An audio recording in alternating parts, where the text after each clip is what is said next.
Hello student, my name is Kailash Sharma, physics faculty Bajrang school की ओर से 12th class आपके लिए फिजिक्स की ऑनलाइन क्लासें चल रही हैं। तो आई होप आप अच्छे से पढ़ रहे होंगे। ठीक है, तो बेटा मैंने चैप्टर 4 स्टार्ट कर दिया था। चैप्टर 4 स्टार्ट करके मैंने धारिता को बताया, फिर उसका दूसरा वीडियो बनाया मैंने आपको कि विलगित गोलीय चालक की धारिता कैसे निकाल सकते हो आप। तो आपने निकाला था C = 4 pi epsilon not R।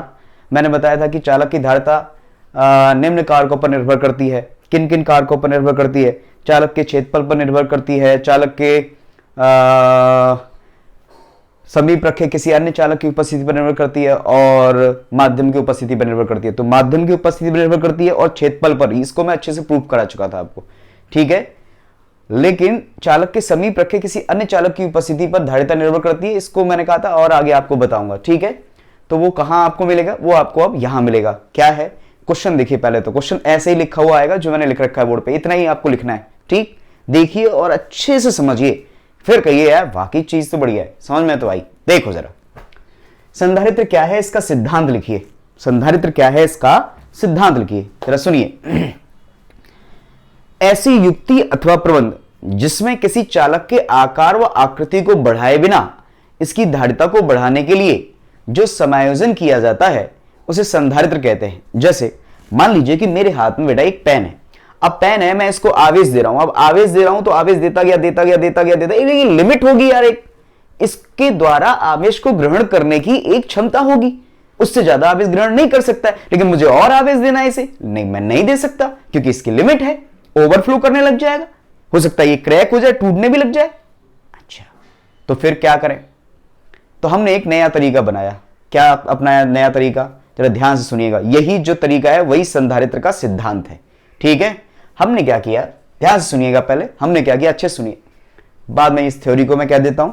ठीक है, क्वेश्चन है संधारित्र क्या है, संधारित्र क्या है इसका सिद्धांत लिखिए। तो देखो जरा हमने क्या किया, जरा ध्यान सुनिए। पहले तो लिखा संधारित्र क्या है, ऐसी युक्ति अथवा प्रबंध जिसमें किसी चालक के आकार को बढ़ाए बिना। मैं अब इस चालक का आकार नहीं बढ़ाऊंगा, लेकिन मुझे इसको आवेश ज्यादा देना है तो आकार तो बढ़ाना चाहिए, लेकिन नहीं बढ़ाऊंगा, दूसरा तरीका अपना रहा हूं।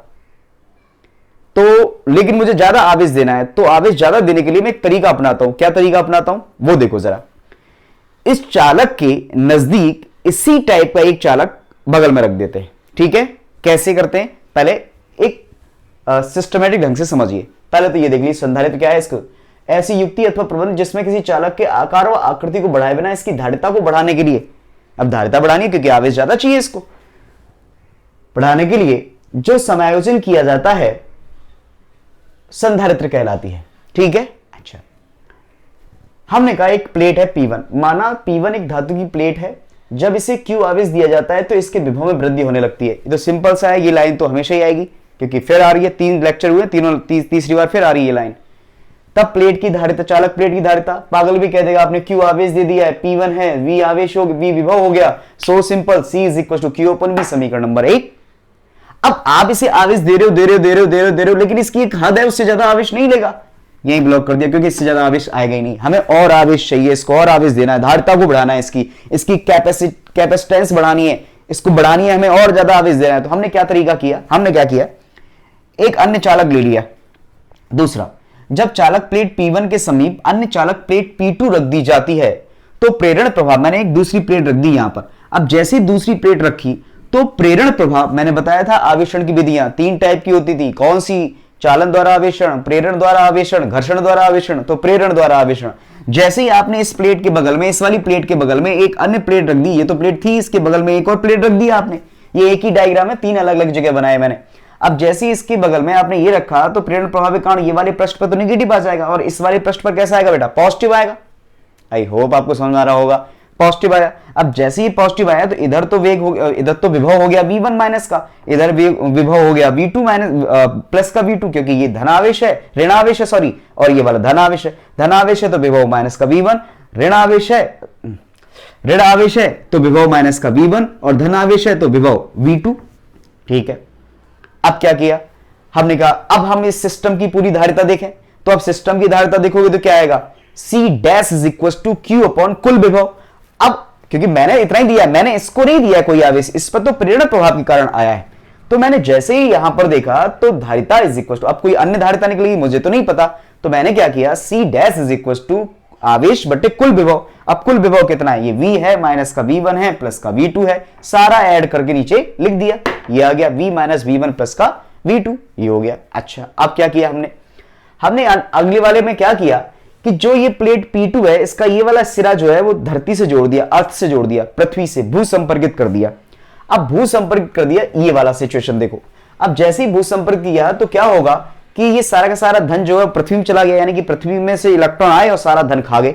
ठीक है, अब बोलोगे आप ऋण क्यों नहीं खाए, ऋण नहीं खाएंगे, समझ में आया ना मेरी बात, आपने इस वाली सतह किया है तो इस वाली सतह का आवेश खाएंगे, तो ये वाली जो सतह है चालक प्लेट की, उसका सारा का सारा विभव खत्म हो गया, तो V2 0 हो गया। हमने कहा अब इस चालक की धारिता क्या आएगी, तो हमने कहा C डबल डैश कोई भी, तो इस वाले में V2 जो है वो 0 हो जाना चाहिए, क्योंकि V2 तो खत्म हो चुका है। तो हमने क्या किया, ये V2 जो है ये तो खत्म हो गया, तो V2 खत्म हो गया, तो ये वाली जो इक्वेशन है इसमें मैंने V2 को 0 कर दिया, तो यहाँ V माइनस का V1 आया, ये C डबल डैश आ गया। ठीक है, अब ये तो बीच का एक इक्वेशन निकल के आई थी। अब जरा इस इक्वेशन में और इस इक्वेशन में देखो, किस किस इक्वेशन में, इक्वेशन नंबर फर्स्ट, इक्वेशन ध्यान सुनिएगा, इक्वेशन नंबर फर्स्ट और इक्वेशन नंबर थर्ड में देखो आप, इक्वेशन नंबर फर्स्ट और इक्वेशन नंबर थर्ड में देखोगे तो क्या पता लगेगा, ध्यान सुनिए, ये था C is equal to Q upon V और ये है C double dash is equal to Q upon V minus का V। अब यहां तो C में धारिता में कम से भाग जा रहा है, यहां ज्यादा से भाग जा रहा है, तो ये धारिता है, ये वाली जो चीज है यहां पर ज्यादा से भाग जा रहा है, तो C तो कम हो जाएगा, तो C जो है वो क्या हो गया है, C तो कम है, लेकिन C डबल डैश क्या हो गया है, C डबल डैश ज्यादा हो गया है। अरे ये धारिता, आप इसका मतलब है कि ऐसा करने पर ये C डबल डैश ज्यादा हो गया है, किसकी अपेक्षा, इसकी अपेक्षा, ये तो मूलभूत थी चालक की धारिता, लेकिन अब जैसे ही आपने ये प्लेट रख दी और आपने एक सिस्टम बना दिया, तो आपने क्या देखा कि जो अब धारिता आई है वो पहले वाली धारिता से ज्यादा है। इसका मतलब चालक की धारिता बढ़ाई जा सकती है। मैंने चालक के आकार व आकृति में कोई परिवर्तन नहीं किया है, लेकिन उसके समीप एक दूसरी प्लेट रख दी है, धारिता बढ़ गई। इसका मतलब है चालक के समीप एक समान ज्यामिति की, वही स्ट्रक्चर की अन्य प्लेट रख दी जाए तो चालक की धारिता बढ़ जाती है, तो बढ़ गई चालक की धारिता। देखो आप यहां पर C डबल डैश ज्यादा है और C कम है, C छोटा है C डबल डैश से, अतः चालक प्लेट के समीप अन्य समान ज्यामिति की प्लेट, एक समान ज्यामिति की अन्य चालक प्लेट रखकर इसकी धारिता को बढ़ाया जा सकता है। अतः चालक प्लेट के समीप एक समान ज्यामिति की अन्य चालक प्लेट रखकर इसकी धारिता को बढ़ाया जा सकता है। यही संधारित्र का सिद्धांत है। आई होप आपको समझ में आ रहा होगा। पहले एक प्लेट ले ली, उसकी धारिता देखी, दूसरी के बगल में एक रख दी, फिर उसको भू संपर्क कर दिया। अब फाइनल जो आया उसको देखा तो पता लगा कि जो अब धारिता आई है वो पहले वाली धारिता से ज्यादा है। इसका मतलब बगल में एक प्लेट रखकर धारिता को बढ़ाया जा सकता है। तो तीनों मैंने आपको प्रूफ करा दिया अच्छे से, तो क्वेश्चन भी हो गया और प्रूफ भी हो गया, तो आपको समझ में भी आना चाहिए। कोई कहे कि चालक के समीप रख के कि चालक के आकार व आकृति में परिवर्तन किए बिना उसकी धारिता को बढ़ा सकते हो, बिल्कुल बढ़ा सकते हैं। उसके समीप एक अन्य चालक प्लेट रख दीजिए, आपको समझ में आ जाएगा इजी वे में, कोई प्रॉब्लम ही नहीं होगी। ठीक है, तो आई होप आपको बहुत अच्छा समझ में आया होगा। There is no problem, question ऐसे आए तो ये इतना करके आना है, कोई प्रॉब्लम नहीं है। ठीक है, तो फिर दोबारा आप देख लीजिए, अच्छे से समझ लीजिए। ये संधारित्र क्या है? ऐसी युक्ति अथवा प्रबंध जिसमें किसी चालक के आकार व आकृति को बढ़ाए बिना इसकी धारिता को बढ़ाने के लिए जो समायोजन किया जाता है, जो नाटक आप करते हो, वही संधारित्र कहलाता है। हमने एक प्लेट ली, उसको आवेश दे दिया, धारिता निकाली, C is equal to Q upon B। दूसरी प्लेट रख दी उसके बगल में, प्रेरण प्रभाव के कारण उस प्लेट का जो बाईं ओर था वो ऋण आवेश आ गया और दाईं ओर धन आवेश आ गया। तो ऋण आवेश आया, जहां आया वहां V1 विभव हो गया और उधर V2 विभव हो गया। तब धारिता देगी C is equal to Q upon V minus V1 plus का V2, भू संपरीत कर दिया तो V2 0 हो गया। तो C डबल डैश जो निकल के आया आपकी बार वो Q अपॉन V माइनस का V1 निकल के आया। ये धारिता तो ज्यादा है उस वाली धारिता से, अर्थात धारिता बढ़ गई, बात खत्म हो गई। ठीक है, बहुत अच्छा, आई होप आपको समझ में आया होगा। स्क्रीनशॉट ले लीजिए और अच्छे से समझ लीजिए। ठीक है, ओके, अब हम आगे बढ़ते हैं। देखो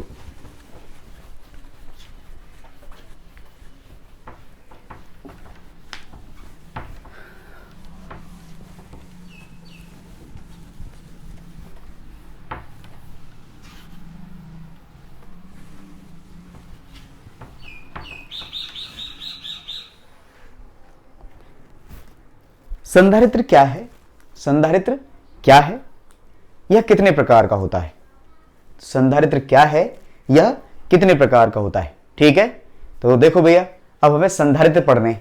वेरी वेरी इंपॉर्टेंट है, यहां से बोर्ड में 100% आता है कुछ ना कुछ, हाँ जरूर आता है।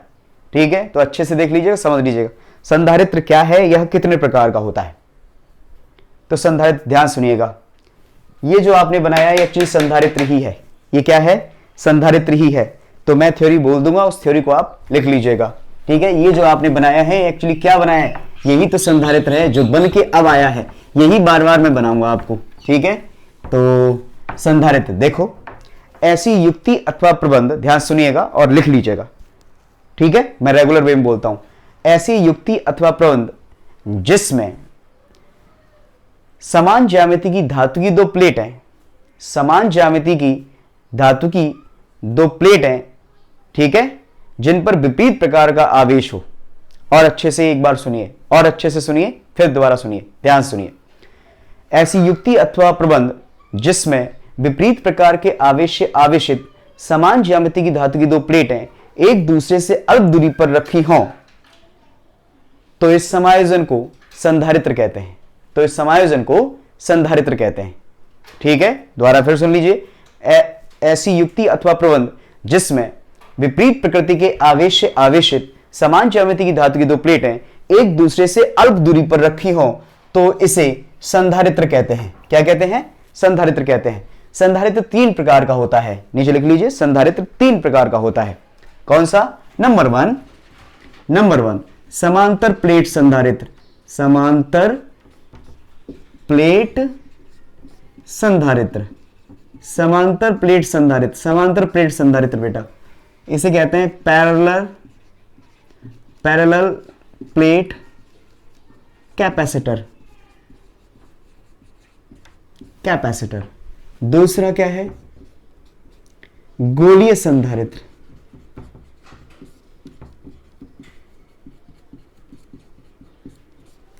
इसे क्या कहते हैं, स्फेरिकल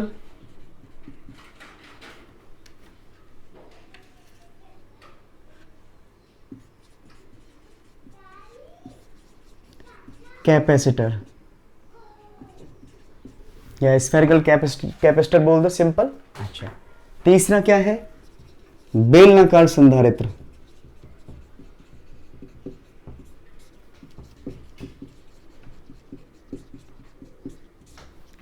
सिलिंड्रिकल,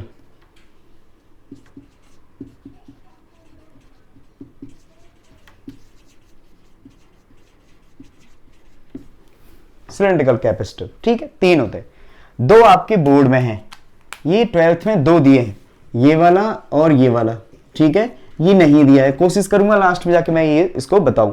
तो हमारा जो नेक्स्ट वीडियो होगा, क्योंकि फिर बहुत लंबा वीडियो बन जाएगा इसमें, तो नेक्स्ट जो वीडियो होगा उसमें मैं बताऊंगा आपको समांतर प्लेट संधारित्र क्या है, ठीक है, और गोलीय संधारित्र क्या है, इसकी धारिता कैसे निकालते हैं, कई सारी चीजें आएंगी। ये आपके सामने समांतर प्लेट संधारित्र ही रखा हुआ है एक्चुअली। ठीक है, तो ऐसे करके मैंने सिद्धांत बताया आपको, कितने प्रकार के ये आपको बताया। अब अगला वीडियो में आप अच्छे से ध्यान से सुनते जाइएगा, हमें ये दोनों पढ़ने, यही हमारा टॉपिक होगा नेक्स्ट। ठीक है, इसमें परावैद्युत माध्यम और परावैद्युत पदार्थ क्या है ये भी पढ़ाया गया है, लेकिन परावैद्युत माध्यम और परावैद्युत पदार्थ को मैं सबसे लास्ट में जाके पढ़ाऊंगा उसको, क्योंकि थ्योरेटिकल पार्ट है वो। ठीक है, अच्छा, वो सबसे लास्ट में कराऊंगा, ध्यान, सब ध्यान है मुझे। ठीक है, कोई टॉपिक नहीं छूटेगा एक भी। अच्छा, एक और खास बात जरा यहां सुन लीजिए, आपको याद हो तो थर्ड चैप्टर जब लास्ट हुआ है तो उसका जो लास्ट वीडियो है ना, थर्ड जो चैप्टर वो लास्ट हुआ है, उसका जो लास्ट वीडियो है उसमें मैंने बताया था कि विपरीत प्रकार की दो प्लेटें हैं, तो उनके बीच में जो विद्युत क्षेत्र आएगा ना, विद्युत क्षेत्र, वो सिग्मा अपॉन एप्सिलॉन नॉट होता है। ध्यान सुन लीजिएगा, इन प्लेटों के भीतर विद्युत क्षेत्र जो निकल के, नोट पॉइंट में लिख लीजिएगा, मैं हालांकि उसमें करा चुका हूं, आपको वहां देखना चाहिए, मैंने प्रूफ करा रखा है। विपरीत प्रकार की दो धातु की प्लेटें हैं, तो उनके बीच में जो विद्युत क्षेत्र निकल के आएगा, यहां विद्युत क्षेत्र होता है, आप ये भी बना लीजिएगा यहां बनाना चाहें तो जो विद्युत क्षेत्र आता है प्लेटों के बीच में, जो विद्युत क्षेत्र आता है एक समान रहता है, हर जगह लगभग एक जैसा रहता है, समरूप विद्युत क्षेत्र होता है दो समांतर धातु की प्लेटों के बीच में। ठीक है, तो वो E is equal to sigma upon epsilon naught आता है। इसको मैं डायरेक्ट यूज करूंगा क्योंकि मैं थर्ड वाले चैप्टर में लास्ट में इसको अच्छे से बता चुका हूं, वीडियो देख लीजिए दोबारा। ठीक है, थर्ड चैप्टर का जो लास्ट वीडियो आपके पास आया है उसमें सब कुछ ये बताया गया, कहां से आया था, कैसे किया था, इधर जीरो आया था विद्युत क्षेत्र, इधर जीरो आया था, बीच में निकल के आया था। ठीक है, या मैंने P Q R बिंदु माने थे ऐसे करके। ठीक, तो आज के लिए इतना ही, थैंक यू।